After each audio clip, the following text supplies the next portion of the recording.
নমস্কার বন্ধুরা, সবাইকে আমার ব্লগে স্বাগত। আশা করি আপনারা সবাই ভালো আছেন এবং সুস্থ আছেন। আপনাদের আশীর্বাদে আমিও ভালো এবং সুস্থ আছি।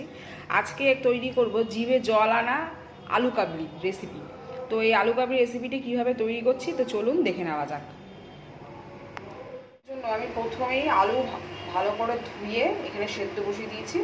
এর মধ্যে দিয়ে দেবো একটু সামান্য লবণ, তাহলে আলুটা ভালো মতো সেদ্ধ হবে এবং এর মধ্যে হালকা নুন ঢুকবে।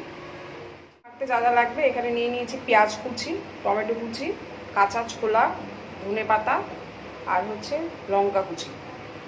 আর এখানে আছে ধনে জিরে লঙ্কা গুঁড়ো। এই মশলাটা আমি আগে থেকে পেস্ট করে রেডি করে রেখেছি। একটু সামান্য তেঁতুল দিয়ে জলে ভিজিয়ে রেখেছি। এই তেঁতুল গোলা জলটা মাখার সময় লাগবে। এগুলো আমার ভালো মতো সেদ্ধ হয়ে গেছে। এবার এটাকে ভালো করে ঠান্ডা জলে আমি ধুয়ে নেব। ধুয়ে এটাকে আলু কাবলি সাইজ করে কেটে নেব।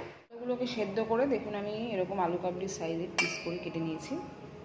এরপরে একে একে এর মধ্যে সমস্ত মশলা দিয়ে দেবো পেঁয়াজ কুচি, দিয়ে দেবো টমেটো কুচি, দিয়ে দেবো ধনে পাতা কুচি,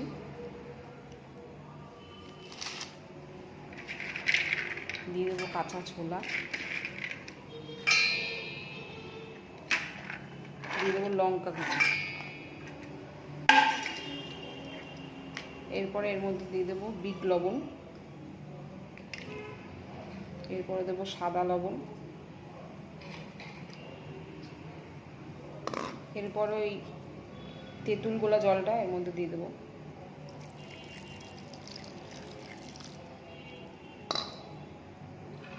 দিয়ে এবার এটাকে ভালো করে ম্যাশ করব।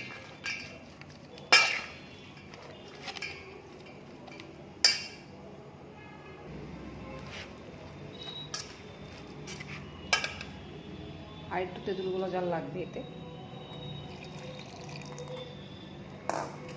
সবার শেষে দিয়ে দেবো ভাজা মশলা, দিয়ে এবার এটাকে ভালো করে মেখে নেব।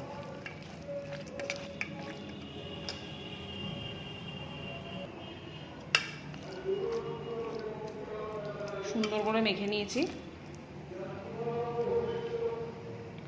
তৈরি হয়ে গেছে আমার আলু কাবলি। আপনাদের আজকে এই আলু কাবলি মাখাটা কেমন লাগলো অতি অবশ্যই কমেন্ট করে জানানোর অনুরোধ রইল। ভালো লাগলে লাইক করবেন, শেয়ার করবেন। আজকের মতো টাটা।